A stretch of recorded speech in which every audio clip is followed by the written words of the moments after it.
Well, good afternoon, good evening, good morning, wherever you are in the world. Wherever you are, we're glad you're here with us, co-working live with Red Worldwide, and we are just excited today to be at another Wellness Wednesday. And so it's July 2024, so no matter where you're seeing this and when you're watching it, just be aware of the fact that it was recorded in July of 2024. We're also excited because this week we are doing something a little bit different in that this is what is formerly known as Disability Pride Month. And of course, we call it Abilities Awareness Month.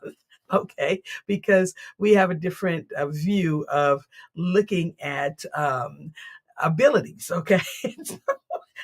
Some people call them disabilities, but you're going to learn a few things today as we talk about one specific ability that has been looked at in a way that I believe is limiting and does not give us the full realm of the potential of the humans that carry this often negative connotation that we have learned is actually a superpower. And so we're going to talk about it today and how we can use it in business to actually make our teams stronger. Yesterday, when we were speaking, and some of you guys who are looking through this and scroll through and look at the episodes, you might get to an episode in which we talked about, having longevity in our businesses. And in that particular episode, we talked about investing in your teams, investing in people who actually are serving in your companies. And some of those people may have, differences in how they see things, how they learn, and, how they put that information back out for us. And so we want to learn how to use that to our benefit and not to our detriment.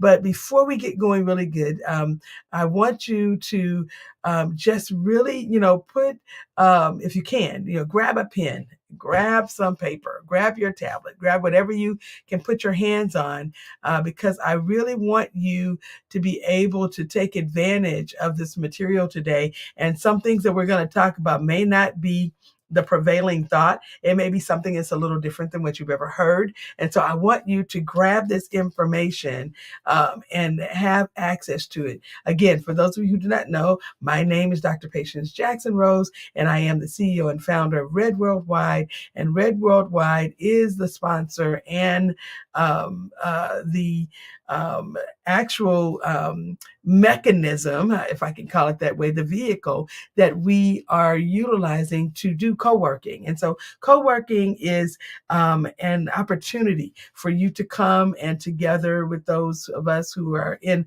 the studio audience of Zoom to share. If you have ideas or questions, or a lot of times our content is curated from questions or ideas that people have that are in our community. And so we want you to be able to share those and bring those forward so that we can answer questions or, have heightened conversations about, things that businesses are exploring and experiencing in this season. And so with that said, I want us to jump in here. I have a little quick video that I want us to watch that's going to set up the concept of what we're going to speak about today. So Javon, would you roll the video, please?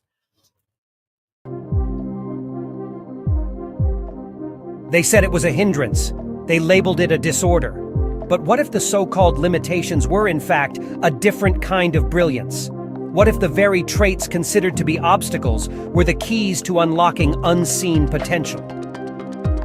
We journey into the sentient mind, a universe where creativity, innovation, resilience, and unbounded energy converge. In the ADHD conspiracy, we challenge the myths that have confined millions and discover a new perspective. This isn't just a book, it's a manifesto, a call to recognize the billion-dollar industry that's overlooked the brilliance of sentient minds, a plea to replace non-performing paradigms with the celebration of unique cognitive abilities. From the laws of gravity to modern technology, from the beats of music to the strokes of art, sentient minds have shaped our world. Isn't it time we understood, appreciated, and harnessed this power? The ADHD Conspiracy, debunking myths and displaying the brilliance of the sentient mind. A revolution in understanding. A revelation of potential. Embrace the sentient mind. Decode brilliance. The future is waiting.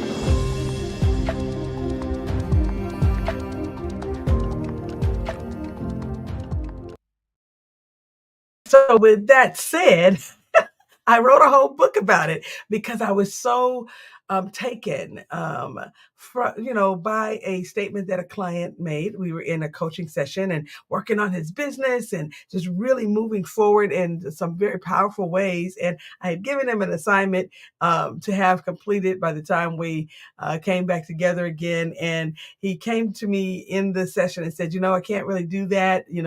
I've got this. Basically, that I've got this diagnosis hanging over my head and it keeps me from being able to do things. And I was like, excuse me? Diagnoses? He says, yeah, I have ADHD. And I'm like, oh, wonderful. And he's like, what in the world? So anyway, we went into a coaching session like no other. And when we finished that session, I was determined that I wanted to give him something that would help him to get rid of this perceived barrier, that would debunk in the myth in his mind that had him feeling like he was limited in how he could perform as an owner of a business. Now, mind you, as an owner of a business that was not just any business, but that was an amazing concept.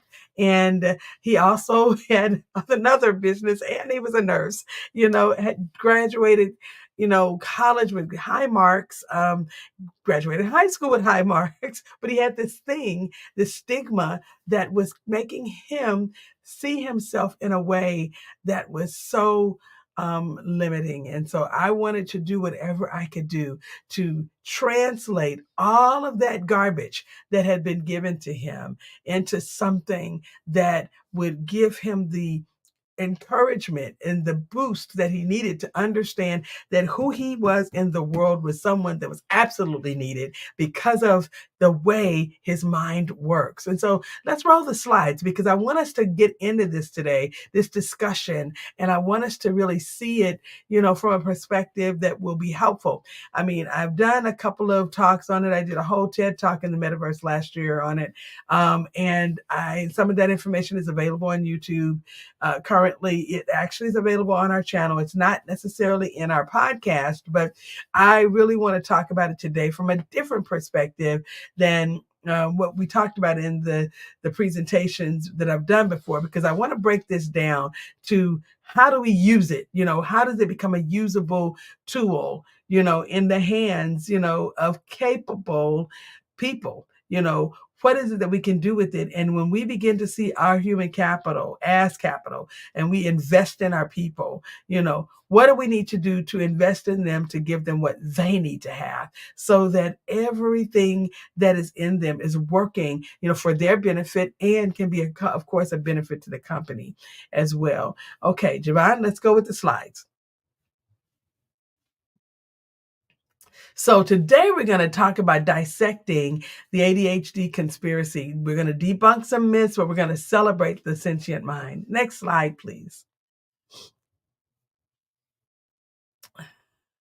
So let's set the stage. How will we begin this journey? We're going to talk about, I'm going to introduce to you the concept, that I have and talk to you about who I am and why I feel qualified to have this discussion with you today. I am a person who has tremendous impact in this area because I have not just studied, because I do have, several receipts, or I call them, receipts, degrees, and I've gone to school and, I did my primary college education was centered around, special needs and education in that area. It's having a people who were severely handicapped or learning disabled as well were students of mine. And when I say severely handicapped, I'm not talking about what they were. I'm talking about the diagnoses that they had.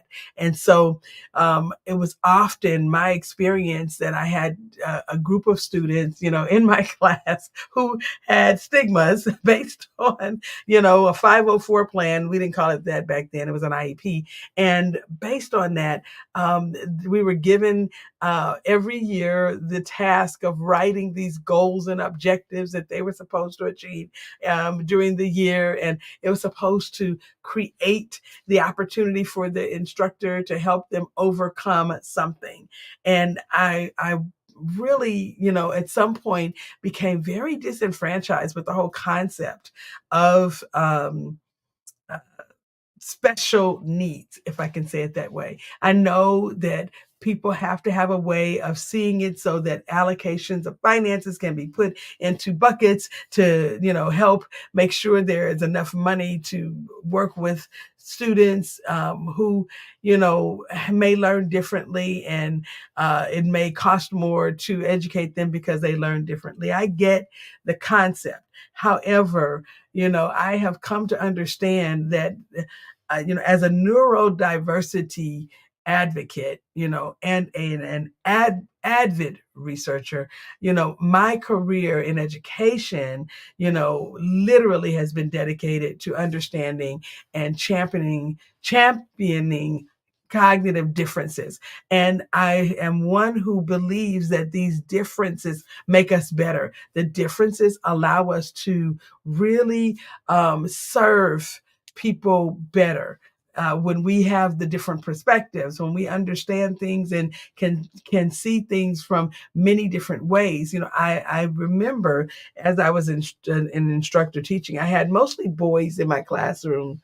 It was really weird, that I would every year, get the luck of the draw and I would end up with a lot of boys. And so because I had more young men in my classes, I catered a lot of my material, to things that would be not just appropriate for them, but also things that they may not even have ever thought about. So I played to their strengths and I played to their weaknesses, a lot, so that I could actually help them understand how their differences work together. And so I did teach, uh, probably, one of the most important areas of teaching, which was preschool. And I worked with children because I started teaching preschool when I was in the 8th grade. This was way, way, way before there was any type of requirement that you were a certain age to be a preschool teacher, So here I was, 14, with a work permit, teaching in a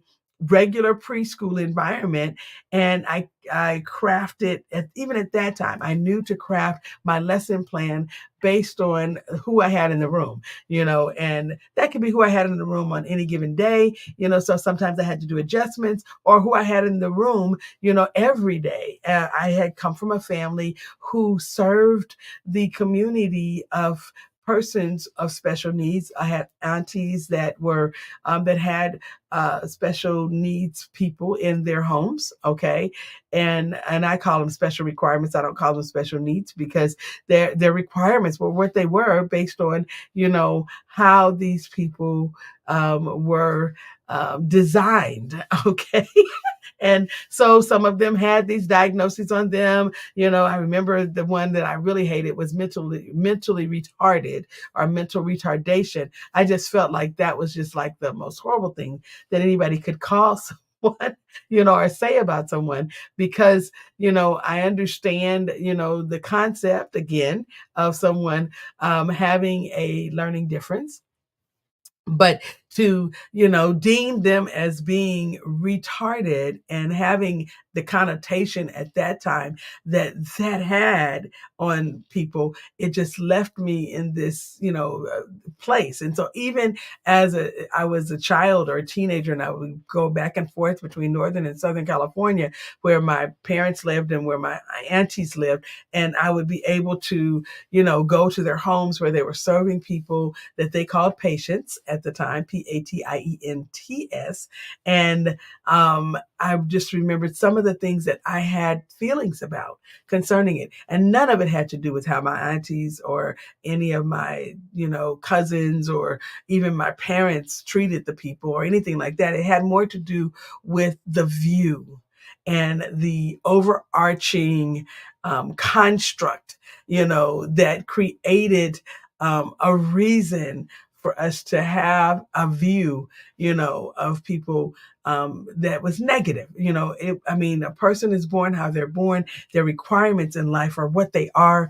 And we, need to learn how do we embrace those differences and how do we use those differences. And I just remember, one of the ladies that was there, she used to crack me up. I would laugh so hard because of the way that she saw things and the things that she said about, things. And those kinds of memories are just stuck in the recesses of my mind, that causes me to understand that our world is full of different kinds of people who have challenges, people who do not, have, cognitive challenges, but they have other kinds of challenges. I just, and I believe that we need to search for those things that we can extract from each other and really, give it back to each other in a way that is causing us to be better, mirroring, the wonderful concepts that we're receiving and, giving back from ourselves, taking it and with what we are and what we have, putting those things together and, giving back. And so that's just my concept. And I know that I probably am alone in a lot of this, but if I'm not, please, put something in the chat to let me know, or put something also, in the comment section, to let me know that this is resonating with you. So how do we challenge ADHD myths? Well, we first have to confront the misconception head on, and we got to back it by the latest research and some real world examples. We are going to do it today, based on the information that I have. And again, like I said, I'm an avid researcher. I didn't come with a bunch of statistics today, although I have them. I didn't come with, the heady stuff, all of the things, the academia. I didn't bring that today. I am just bringing some common themes that business owners can use to, be very well-rounded with knowledge and knowing, this information should help you learn how to better work with the people that are on your team, and how to encourage others to work together with others who are on their team who may learn different, see things differently, and actually may have a perspective that will help to make your company better. So we're going to explore some neurodiversity today. We're going to discover how embracing the cognitive differences can lead to innovative solutions and progress in our society. And then we want to celebrate cognitive brilliance. We will showcase the unique strengths and abilities often overlooked in individuals who have been diagnosed with ADHD or who present with some of the characteristics that have been attributed to that particular moniker. Okay, next slide, please.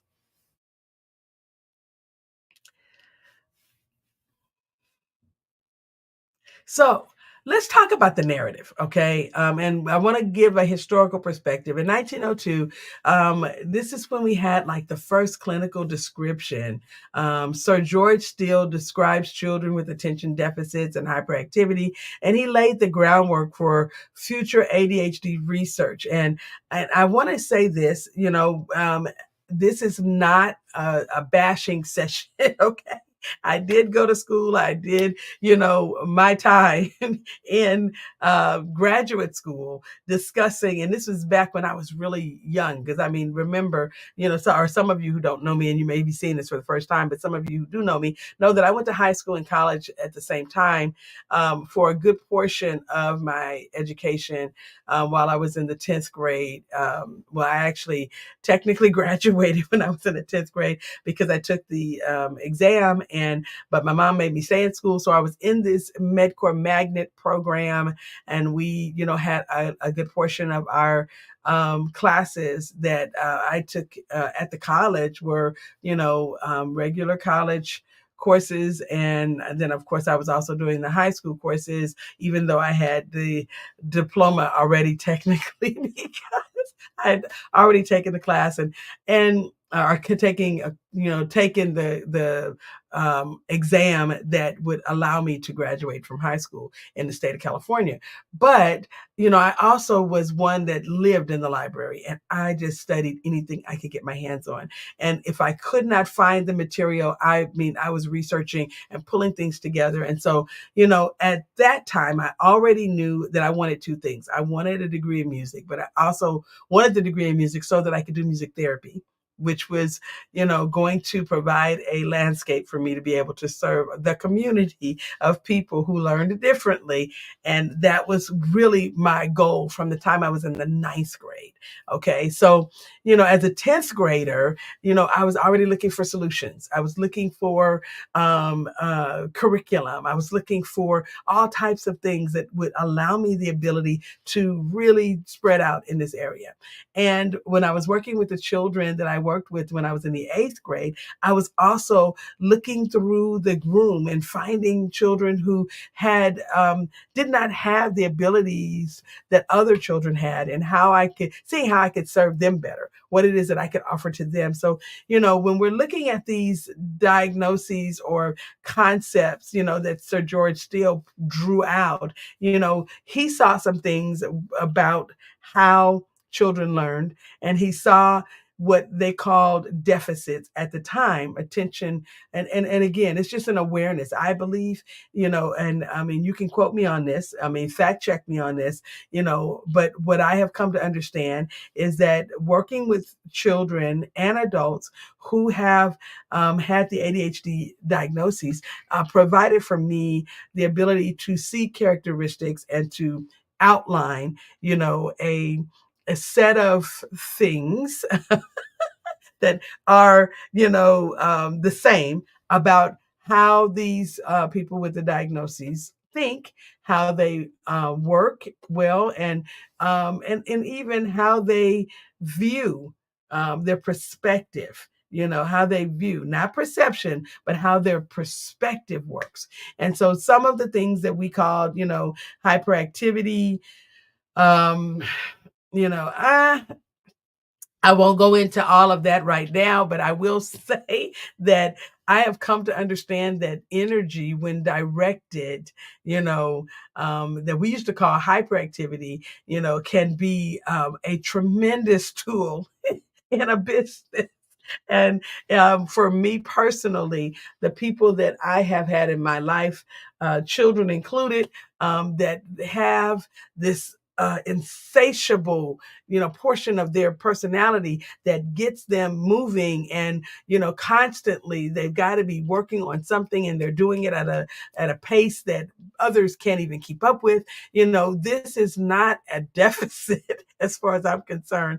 Neither is it something to be looked down upon, but it has been something that has helped me build some, amazing concepts, craft out some intellectual property that is just dynamic and all of that. But in 1902, that was what laid the groundwork for the research about these differences, and what, of course, was seen back then, and sometimes often misconstrued, became the wherewithals of what we now utilize to, recognize what I call the sentient mind, and I call it a level of brilliance. In 1980, DSM-3, okay, which is a diagnostic tool, or testing mechanism that was used and is still used, to characterize, classify, label people, was introduced. And so it officially enters the Diagnostic and Statistical Manual of Mental Disorders, solidifying its place in psychiatric diagnosis. And again, like I said, this is not a discussion about the tools. we're not going to spend any time on that. You can do the research, fact check, and go and find out all about that part. I want to talk about what we do about it. But I just wanted to make sure that we had a flow and you understand how things came to be and where things entered the landscape in terms of time, because you will be able to, better understand what happened in our school systems, what happened even in the workplace, what happened even in some communities. And we'll mention just slightly a little bit about that in a minute. But 1990s to 2000, there's some rising awareness. ADHD becomes increasingly recognized, leading to more diagnoses and sparking debates about overdiagnoses and medications. And of course, enters the landscape the ability for schools to get more money, to work with people who have the diagnoses, and the prevailing thought that, medication needs to enter, our list of things that we do when we have these diagnoses to make people with this diagnosis more docile and easier to manage in a classroom setting or in other settings. And and I know that some people who are probably listening to this right now are saying, well, how were we to deal with it? I mean, children who are bouncing around all the time and, they couldn't seem to sit still and it was difficult, and so using medication made it easier to manage their behavior. And I get it, because people without skills to do something, they create ways to make it, simpler. And I remember being, introduced to the concept that if a child had Ritalin or some of these other drugs that they were using at the time, lithium, just lots of other stuff. They had quite a bit of, cocktails that they would give to children, who were experiencing the characteristics and displaying them, some more frequently than others. It was to help the child. If they were calmer, then they could learn better. If they were able to sit longer, then they, could get along better. People wouldn't, be looking at them in a way that could cause them to feel socially unaccepted in the room. And I will tell you that I remember as an instructor feeling when a child showed up after they had been given these drugs, I would feel awful because I would do to serve them better in this situation. Now that they are full of all of this stuff, I can't get out of them what I need to get out of them so that they can learn better, so that they can actually add more to their community, to their family, and even to the classroom, to help others see what they were seeing. And so it was just, horrid as far as I was concerned, because I had other ways of helping them to learn how to deal with their, the energy that was running through their bodies, and even seeing what we could do with that energy, and how even that energy could be utilized to infuse others who were not energized at all about being in the classroom setting. But present day, we have some shifting perspectives. There is a growing recognition of ADHD's complex nature and the potential strengths of a person who has this kind of awareness, this sentient mind. And there is, a prevailing thought that challenges this deficit-focused narrative that was, what it was that teachers and educators, administrators, doctors of philosophical thought, were looking at the time. And I guarantee you that what we're experiencing now is a far cry better than what we've dealt with in the past when it comes to how we approach the narrative. But there's still some negative connotation, and we want to try to walk through how do we, in business, take people who see things differently, who are picking up things that others are not picking up. How do we take that and use it in a very powerful and positive way? Next slide, please. Well, the first thing we have to be able to do is, look at, the myths. Okay. So I don't want us to um, come into this assignment of thought where we're seeing ADHD as something that's not real. I mean, there is a real learning difference in people who have these heightened levels of awareness and this level of energy that's coursing through them, that causes them to, need to move around and need to, they're, instilled with the ability to, sense things that other people don't sense. So neuroimaging studies do show clear differences in brain structure and function in individuals who have been classified or characterized as to have ADHD, confirming that there is a biological basis for, this kind of, behavioral, I should say, um, difference. Okay, there's a behavioral difference, but also the brain works differently, and we can see that this difference is there. But we also know that it's many times overdiagnosed. In other words, while the diagnosis rates have increased, this is largely due to improved recognition and understanding of ADHD and not overdiagnosis. It is overdiagnosed, or I should say it was overdiagnosed, for many, many, many years, and often misconstrued as something, that everything got put into this basket. However, now we know that, what we are seeing is not really an overdiagnosis, but it is an awareness of what is happening, that there is a, you know, characteristic or set of classifications of how people learn differently, how they present differently in the world,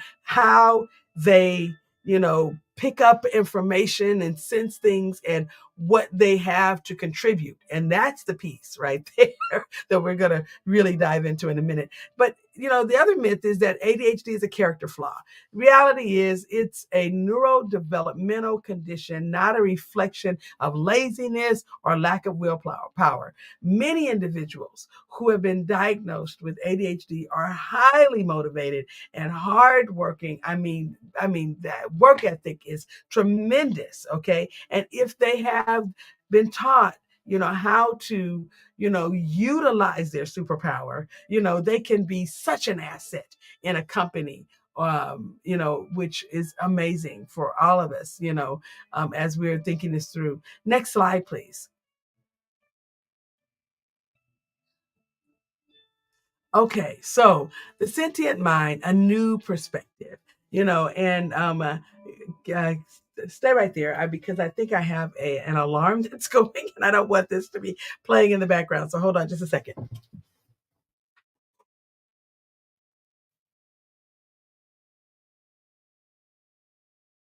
So, the heightened sensitivity of people who have the characteristics of, the attention deficit, disorder, or attention deficit, hyperactivity disorder.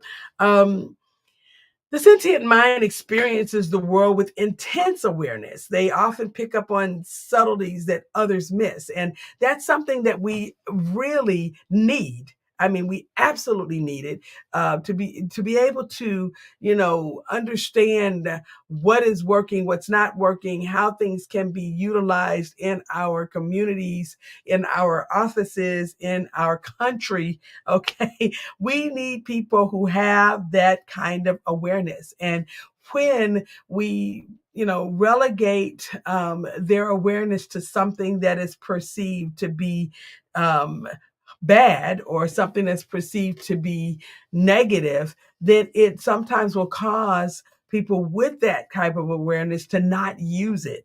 Okay. So what I have really promoted, in my companies, and when I've worked with other companies, is uh, having people celebrate their differences and share, what it is that they are experiencing, how they see things, what's different about the way they see things, and, and involve them in innovation, involve them in the process of iteration within the companies, helping them to understand that we need you, okay? Because I don't always see things. Now, I have a very heightened sensitivity, to a lot of things, but I am not hypersensitive to noise. I'm not hypersensitive to temperatures. I'm not hypersensitive to a lot of things, but I am extremely aware of everything going on in my environment to almost, what some people would call a fault, because I'm constantly hearing and seeing and pulling things in. I never received a diagnosis of any kind because I was, in an era, I believe, where because of the fact that I, scored so high on tests, I never had to study for tests. I had a very high, cognitive ability. Although I didn't test well in certain environments, but I could remember things, like I could read it once and it was there. And, so for that reason, that gift that I had, kind of masked, I think, some of the other behaviors that went on, that could now probably put me in the bucket, okay, of having, an attention deficit, because I, tend to be doing 4 or 5 things at once, a lot. Okay. For example, when I'm learning, I'm always drawing or doodling, or, my notes are going to be different than other people's. There'll be squares and circles with all kinds of things all over them, but it's helping me to remember the material, to see the material a different way. And so again, that heightened level of sensitivity that sometimes is seen, in the learning of a person, is something that we need to pay attention to, because that person could be very valuable, in your company, because they're seeing things that other people do not see, And then the divergent thinking. These individuals excel at generating unique ideas and connecting seemingly unrelated concepts. This is huge. Now we have AI to do it, okay? But having a person with a sentient mind, it still gives you the human touch, okay? And being able to have these things that just seemingly are not related just show up in ways, and come out of a person, for them to say, hey, this and this, actually they are related, and this is why, and it's like, oh, that was brilliant. Thank you so much for that. And here's the raise to go along with the ability for you to continue to do that for us. Right? Yes, we should do that. Okay. Hyper focus. When engaged, the sentient mind can achieve extraordinary levels of concentration and productivity.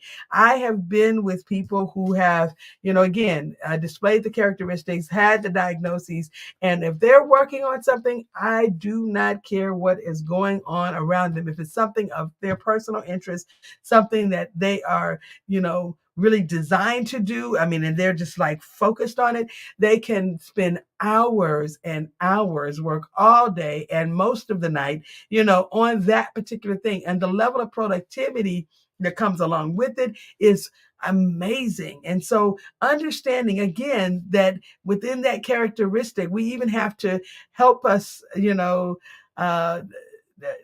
help us help them, or help them help us, by celebrating the hyper focus, but also teaching them how to have some discipline, so that there, along with that, there is some sleep and there's some rest in between. But giving them the ability to understand that energy is directed and guided, towards whatever it is that they're working on. And that is a tremendous ability. It's a gift. It is not a deficit. And then emotional depth. A rich emotional life often accompanies the sentient mind, fostering empathy and creativity. I have never seen, like I've seen when working with people who have this diagnosis, the kind of compassion, that comes out of them, in a lot of other people. It's just such an amazing thing to see and witness and experience, and to be able to embrace and take in. It does something, for those of us who, again, are not necessarily diagnosed, or we don't have the same level of sentience, but what I can say is that what they experience, and the heightened sensitivity and the divergent thinking, and even in a hyper focus can be taught and shared. And if allowed, a person with a sentient mind can help the community, the people that they're working with, the team, the family, the organization, to gain the ability to use those skills, and they can become standard operating procedures, based on what it is that that person is able to share and bring forth. Next slide, please.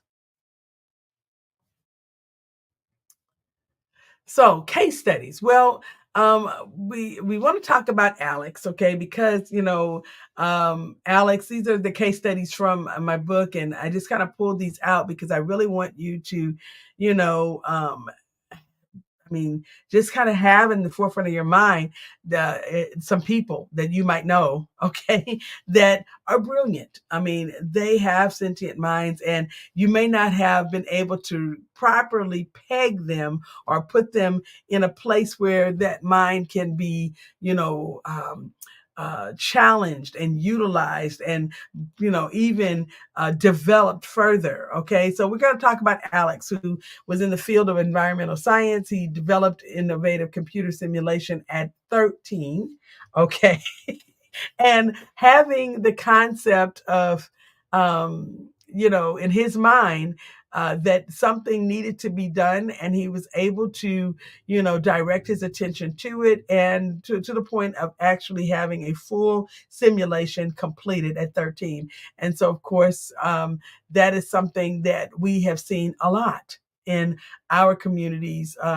We've seen children who were just so very brilliant, and they had the ability, as much with of the brilliance that they had with that ability, something that would not allow them to participate in a regular community of students where they had to sit for long hours and, do paper tasks, okay, pencil and paper tasks, but they really needed the, concentration and the skill set to be able to be directed, and they wanted to be able to move around while doing it. And so if a teacher is able to see this and utilize it, oh my God, what could have been done with Alex, earlier on than 13, so understanding that we want to look at, and you can pull some case studies of your own. We can look at Albert Einstein. We can look at, I have a long, long, long, long list, and I'm not going to start spouting that out because we really don't have that much time. But we can talk about Dr. Emma Thompson,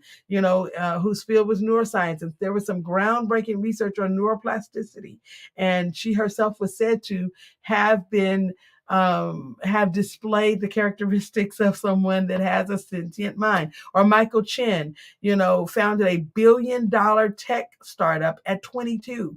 Okay. And he also was said to have had this, ADHD diagnosis. Okay. Next slide, please.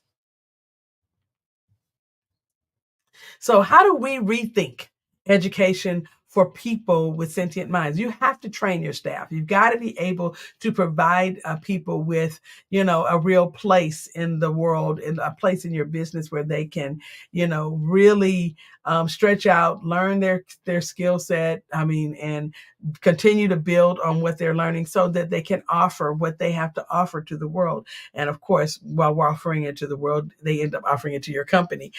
We've got to recognize diverse learning styles. When you see it, it needs to be something that you document or memorialize, and then you got to be able to create something that makes sense for that person or the group of people that could fit into that bucket. Implement multimodal teaching methods to engage visual, auditory, and kinesthetic learners. Multimodal teaching is what we used to call, multisensory teaching, back in the day. In other words, it's just having materials available to them that actually are coming to them through many different sensory perceptive arenas. And so giving you an example, I have a master's degree degree in instructional design. I've talked about that a few times. And the fact of the matter is, when I'm developing out content, I'm always thinking about, is the person that is going to receive this, are they in a position where they can actually use it effectively? And then I try to encourage creative expression as well, because when you allow people to express and to share and to, contribute, it really does, again, create an environment. It fosters an environment in your company that creates opportunities for, a constant level of iteration and innovation to come forth. You may not use all the ideas, but the thing is, the ideas are there. Okay, now you have something to draw from. So offer project-based learning opportunities that allow students to showcase their unique strengths and interests. And I would say that even in the workplace, you can offer, for people to get together and work on projects instead of, assigning one thing to one person. When you have a person that sees things differently and that have these characteristics, putting them with others who don't see things that way, could be the best possible thing, because now you're going to get a well-rounded view of how you can offer, something back to your audience, to your target market. Then have flexible learning environments, create adaptable spaces that accommodate movement and different work preferences. Give people standing desks, okay? If you have an office, don't create a situation that's so restrictive, but give people opportunities for frequent breaks if they need them. If it's a person that actually learns differently and expresses differently, even if you're not sure that they have a diagnosis, or for that matter, that they're displaying characteristics, you're not sure why the characteristics are there. That part doesn't matter. What matters is that you give them the ability to be their best selves. And that's going to be giving you in your company an opportunity to have the best version of that person show up every single day. Okay. And then personalized assessment, give them the ability to, instead of using standardized materials and these assessments that people use in business and even in the classroom to evaluate the personalities or evaluate the cognitive abilities, why not use something that is more based on individual growth and diverse skill sets? I mean, in other words, let them compete against themselves. Okay, you did this last year and you did this the year before, and now you're here. Let's look at the growth patterns and let's look at what this can be telling us. You can pull so much more out of a person, and creating for them an opportunity for them to grow against, their own metrics. Okay, will, create the opportunities and the desire for them to continually become better, continually grow. Next slide, please. So, what is the power of neurodiversity? Well, it drives innovation. Neurodivergent thinkers often see unique solutions to complex problems. It fuels breakthroughs across industries. It enhances team dynamics. Okay, diverse cognitive styles lead to more comprehensive problem solving and creative collaboration. Your product becomes a different product, a better product, a product for all people instead of a product for one. Okay, or some. It fosters adaptability. Neurodivergent individuals often excel at adapting to change. And we, have to be thinking about, what that means again to all of our community. It's a critical skill, in today's fast-paced world. And so we need adaptability, and people who are neurodivergent give us the ability to have that in our companies. And it promotes inclusivity, okay? And when you embrace neurodiversity, it creates more inclusive and equitable environments for everyone, and so I guarantee if you have one person that's showing up that way, at some point in time, there's going to be another and another. And it may be the clients that you serve or the customers that you have that will also have some of these same characteristics. And you want to be able to serve everyone if you can, okay, with your products and services. Okay, next slide, please. So I have this thing called the DECODE framework that I utilize, which is there to nurture a sentient mind. And so it starts with discover, identify unique strengths and interests of the individual, and then we want to embrace, accept, and celebrate cognitive differences as valuable assets. Then we want to customize. We want to tailor the learning and work environments to individual needs. Then we want to optimize. How do we develop strategies to maximize strengths and manage challenges? Then we also want to develop. We got to foster growth and through targeted skill building and support. And then lastly, we want to empower, encourage self-advocacy and confidence in one's unique abilities. Next slide, please.